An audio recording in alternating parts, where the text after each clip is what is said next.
I'd just like to state that in the spirit of reconciliation, the Judgment Index acknowledges the traditional custodians of country throughout Australia and their connections to land, sea and community. I wish to pay respect to their elders, past and present, and extend that respect to all Aboriginal and Torres Strait Islander peoples today. So today's webinar seeks to delve into strategies for fostering resilience, enhancing engagement, and driving productivity within your teams. There will also be a Q&A section at the end where we'll be able to engage in more conversation. But feel free to ask your questions as we go through the content by adding them into the chat, and my lovely assistant Jane will be in the background to help moderate and prompt me.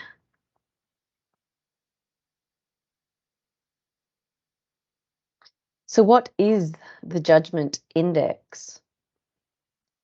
So the Judgment Index is a unique and powerful judgment instrument, or in other words, it's a values-based assessment tool.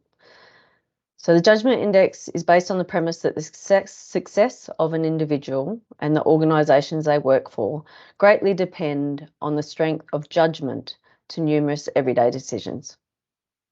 These decisions can relate to everyday tactical or workplace role decisions through to higher level organisational strategic decisions.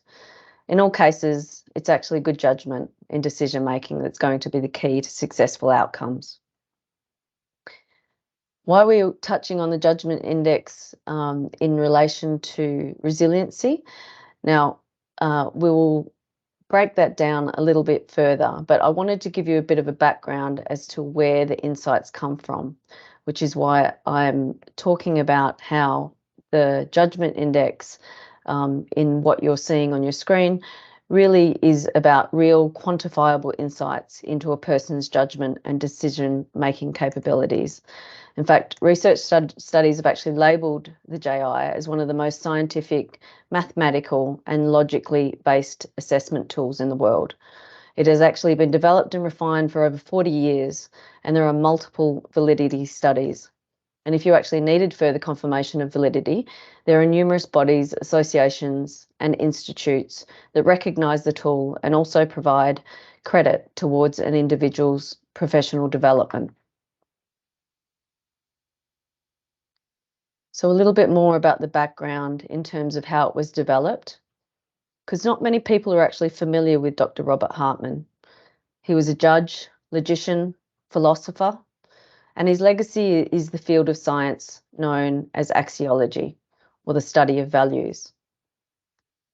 I actually like to simplify this theory by describing it in terms of three lenses we use to view the world, or in other words, how we value something.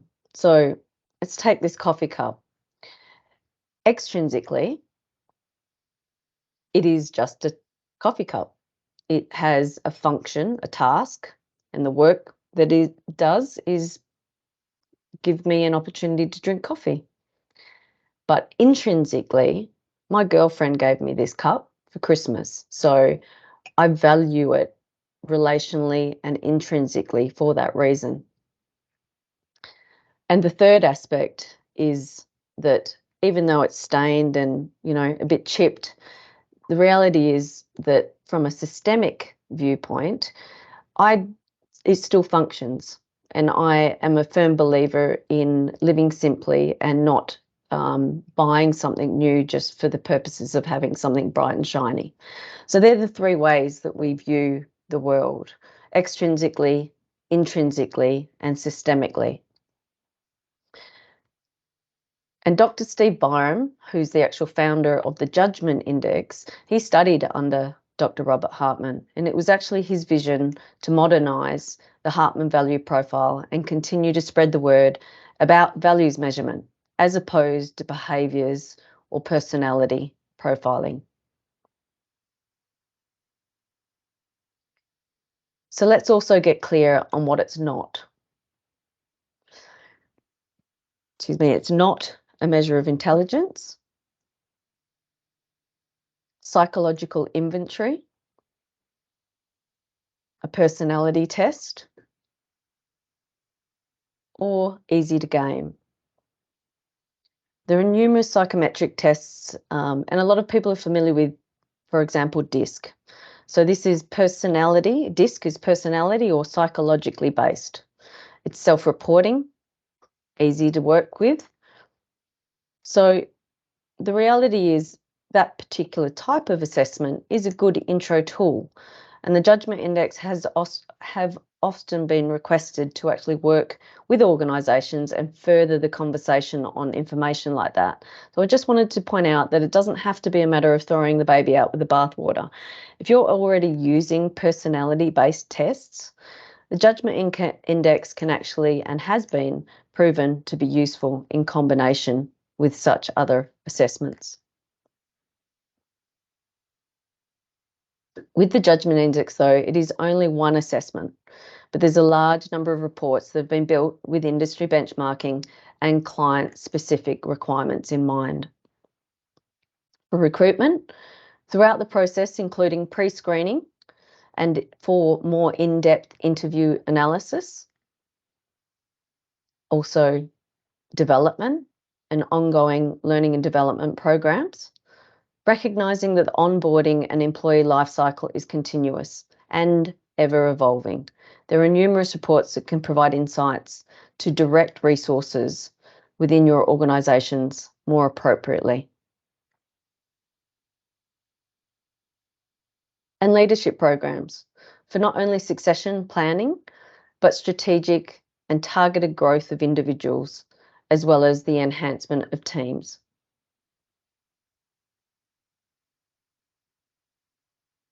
So what does it measure? There's actually over 60 plus areas that are obtained and available through the judgment index assessment. They talk in terms of our work side, what we do, our self side, who we are, and importantly, balance.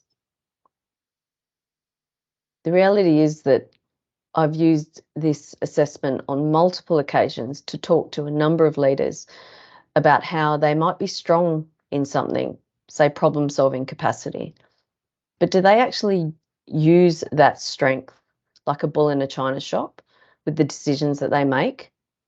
How does that even affect the people that they lead? So it's important to consider and bring a balanced approach, not just strength, to the capacities that we have to bring to bear. And so today we're actually going to be talking about a distillation of only a small number of these areas that are covered in the reporting capabilities. And what we're going to be looking at has been developed with industry to provide insights into resiliency assets. And that's what we'll go through next. But just a reminder, the common thread here in terms of this assessment is our judgment capacity and decision-making skills.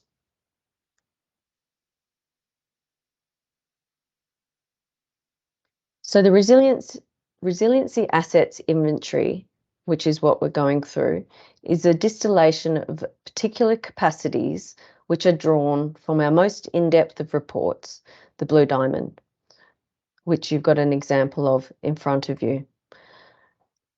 We're looking to inform you through this report how these capacities influence a person's ability to maintain and or regain their bounce.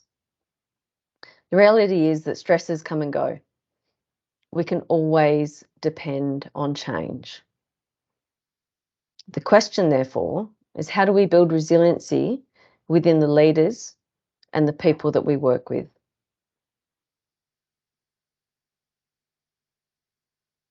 So the first part of the report identifies the capacities that we measure in terms of enhancers of an individual's judgment and resiliency. So I'm not going to go through all 8, as you can see in the image on the right. I just want to highlight and demystify a few.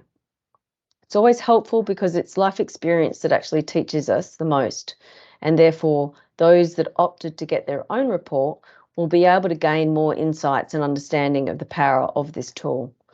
However, I'm happy to take this offline and discuss anything further with anyone who's interested in knowing more.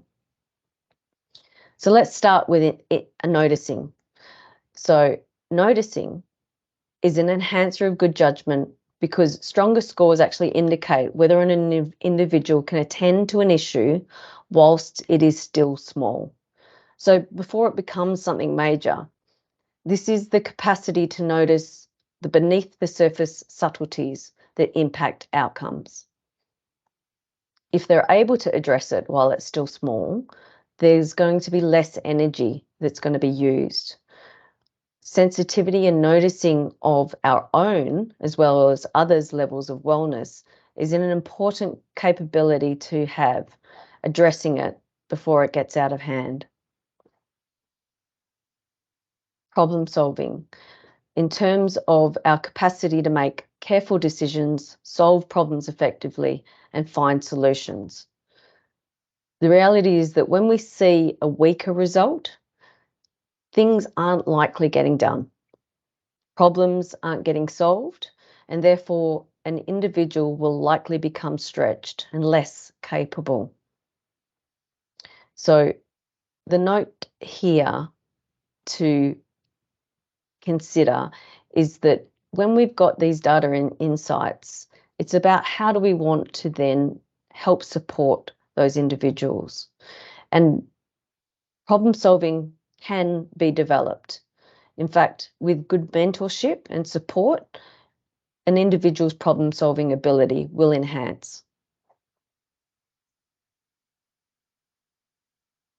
And what about someone's capacity to focus in the midst of distractions and breaks in concentration?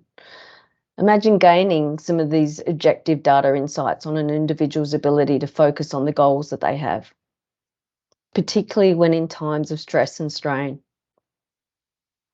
It's our capacity to concentrate on tasks and/or projects that's going to increase our resiliency. Why? Because it will help us reduce the clutter.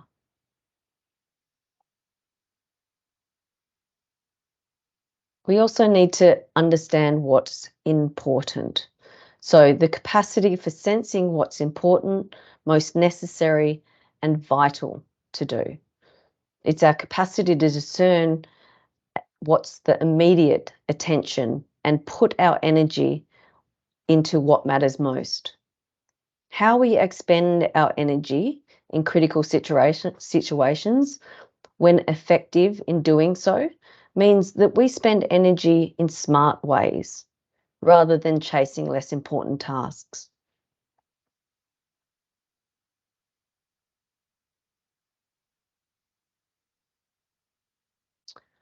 I love this quote, and it really helps summarize and makes simple the concept of the fact that these enhancers all point to what can be most simply defined and captured by the fact that we build resiliency by managing our energy.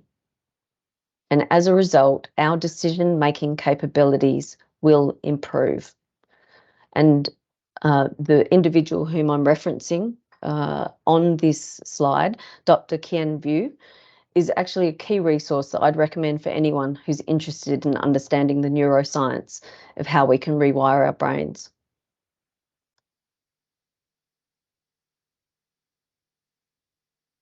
Just as important to understand what enhances our resiliency is also what we know draws our energy and is therefore likely to be an inhibitor of good judgment.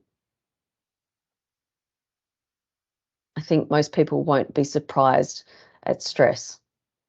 But the wonderful thing about this assessment and reporting tool is that there are multiple measures in terms of stresses. So the reason that stress is so important and why we measure it in 4 different ways is because it acts like a magnet. It will draw everything else down with it. Think about it in terms of our resiliency by contemplating stretching a rubber band. When you add more and more pressure, it will eventually snap.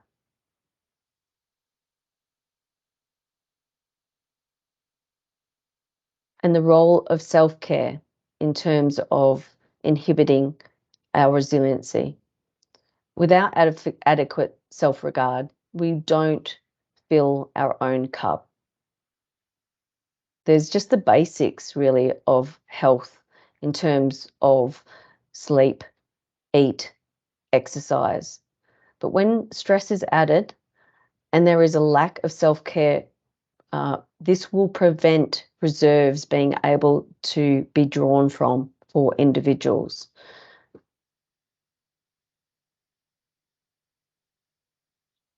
And then you've got frustration factors. When an individual has strengths of their own, and this is where I mentioned before about that concept of balance, they can actually cause an individual to become frustrated with others when those others aren't sharing the strengths that they have. Or it can also be an indicator that the individual is going to be frustrated that their own strengths aren't being utilised.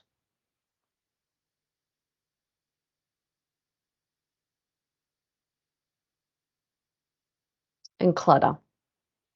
This is the capacity to evaluate and reduce clutter in our external environment as well as internal.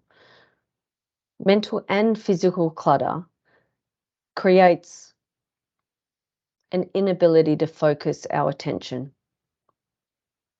So we want to be able to create a space to enable us to observe, synthesize, and therefore derive a careful evaluation, or in other words, have good judgment.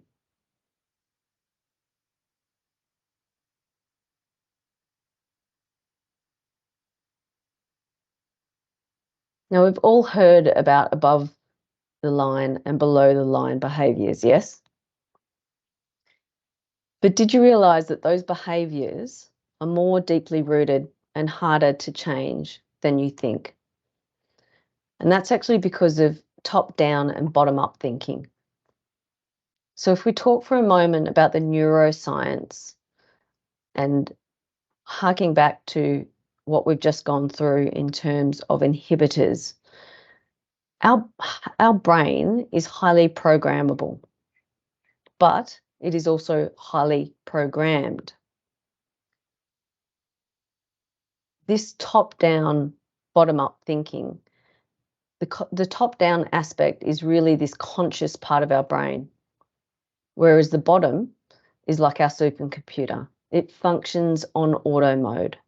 So if that supercomputer is currently programmed with underlying ways that we react to situations, how can we actually more consciously choose the above the line behaviours?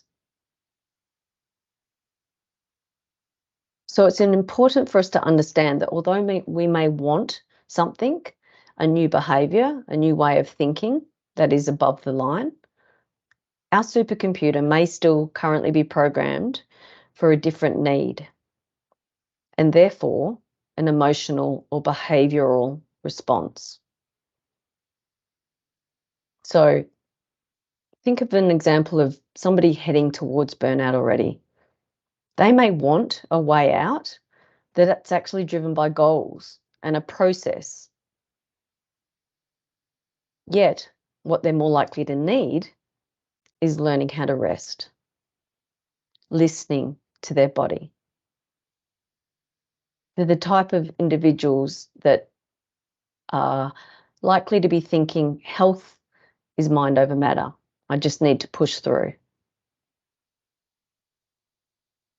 The reality is that we can't solve problems by using the same kind of thinking we used when we created them. I love this quote. It just really, again, helps remind us that we need more data and insights to create self-awareness so we can choose change.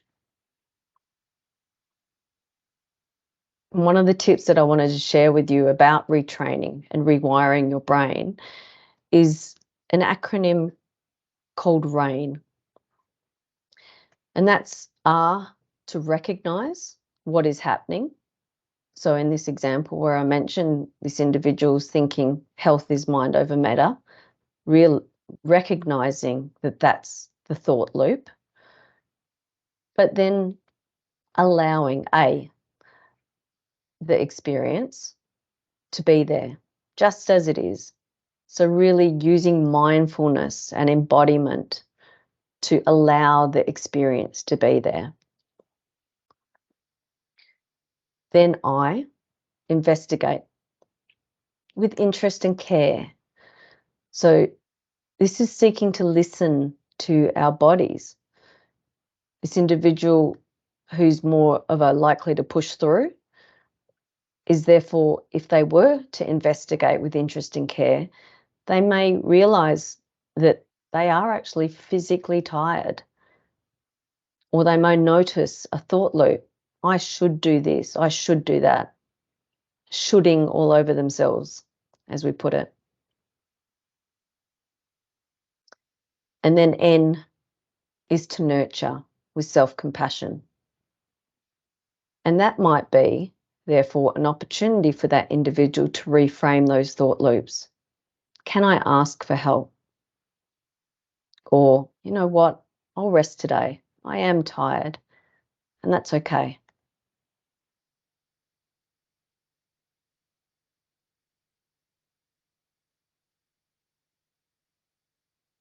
So finally, though, the report also measures leadership qualities and our underlying strength of self, both of which are important to resiliency and decision making, because self is about who we are. And the stronger this base, the more we can draw from it and hold ourselves firm with anchor points when challenges and change are happening. And what we know through the research is that when these leadership qualities are balanced, an individual will convey a sense of trustworthiness, dependability, confidence, and therefore leadership within their work environment, what we do.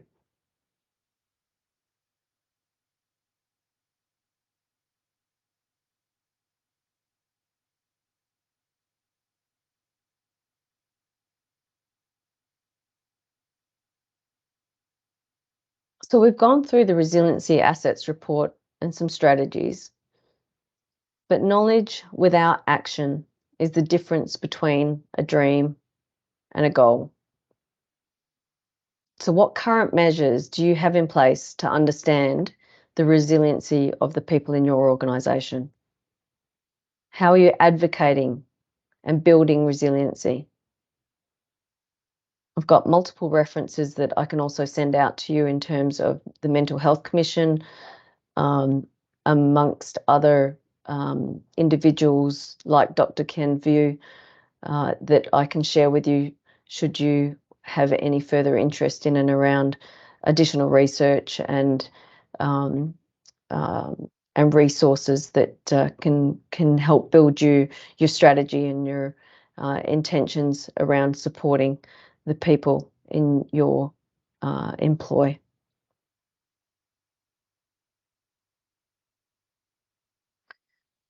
So answering those questions, if you're ready to answer those questions, certainly the judgment index can help by providing a baseline with objective data insights. As I mentioned before, it is not a self-reporting tool.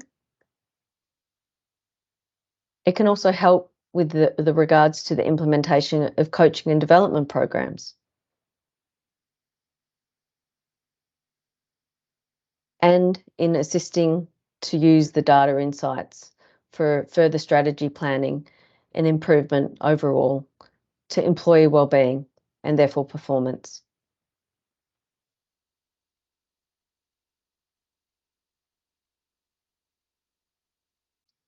So thank you for your time.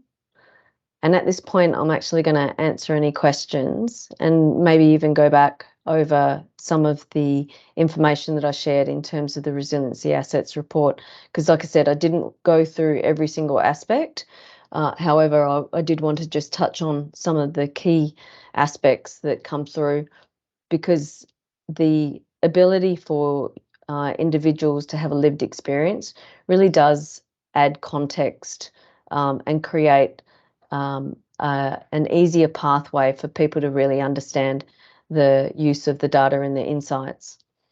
But I'll open it up right now and ask for any questions or any thoughts, any conversation pieces at this point in time.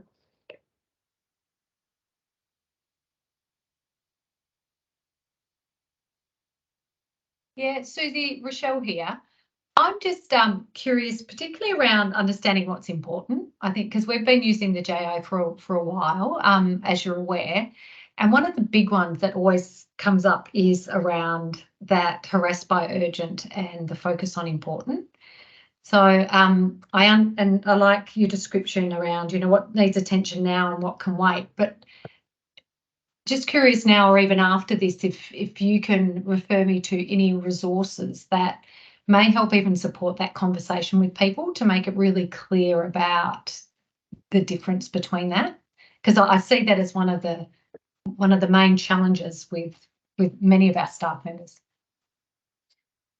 Thanks, Rochelle. I appreciate the question. So just to get clarity, are you saying that this is something that's coming out as particularly weak, potentially, in the results that you're seeing?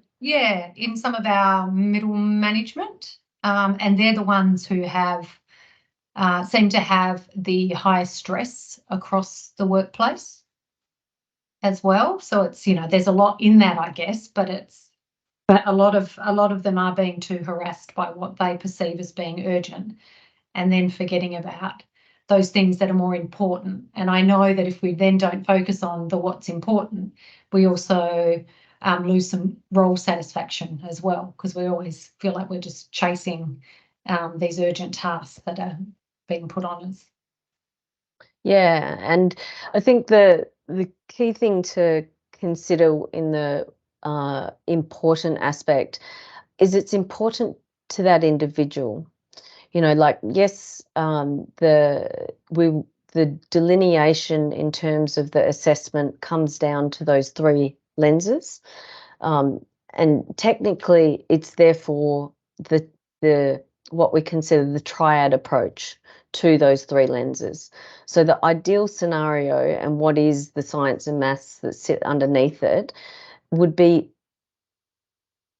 hopefully I'm going to make this simple, would be the what's important would be a reinforcement of all three of those lenses. So it's what's the intrinsic aspect, what's the extrinsic aspect, and what's the strategic. So the clarity of what's important will be an alignment and a close reinforcement of the three of those lenses. How do you get to that point is definitely a bigger, bolder question that is part of the reason why I've chosen to add some context in this webinar about rewiring our brain, because it's very much also an individual choice and movement into a stronger base and firm foundation that we can draw from. That is our foundation of self and who we are, which is about getting into the understanding of what some of the current thought patterns are that are existing that are not serving us any longer. So one of the ways to do that, and I can share this with you, Rochelle, and I'll send it out, is one of the key researchers that I've been following now for a while, talks about how breaking that habitual cycle that we may have played ourselves into really gets first clear by one, mapping it out. So really looking at it in terms of, okay, so what does this habit, in terms of maybe a trigger, the behaviors that I'm seeing around it, and the result, what does that map out like? What does that look like? And then the second part of that is, what do I get from it? And as you're working through looking at this behavior, the trigger, the result, then what we'll actually usually find through the neuroscience is that people will start to become disenchanted with that. They might start to therefore create the self-awareness that they need to realize that they want to choose change. Because then the third aspect of that is, what's the bigger, better offer? What's the thing that they can start to, again, reframe that habit forming reward mechanism in our brain, that bottom up approach? How do you reprogram the supercomputer to look for a different reward? Because that's how our brains are wired. We need to identify a reward for us to move towards a new habit. So it's not just about logically thinking, oh, I need to exercise more, or I need to focus on what's important. They're theories, they're just conceptual, conscious mind ways of thinking. But without that, as I mentioned, that bodiness, the embodiment, that rain, the use of the rain type of scenario, and things like mapping it out, looking at what the benefits are, creating that potential disillusionment in the current process of their habits and their thought loops, and then looking to reframe and find a new reward system that serves and therefore rewires their brain. Does that help at all? Yeah, it does. Thanks very much. That's great. You're welcome. And if you do actually have any more individual scenarios, questions, or would actually even like to have a trial of understanding what the judgment index can provide in terms of the different reporting, then please don't hesitate to reach out.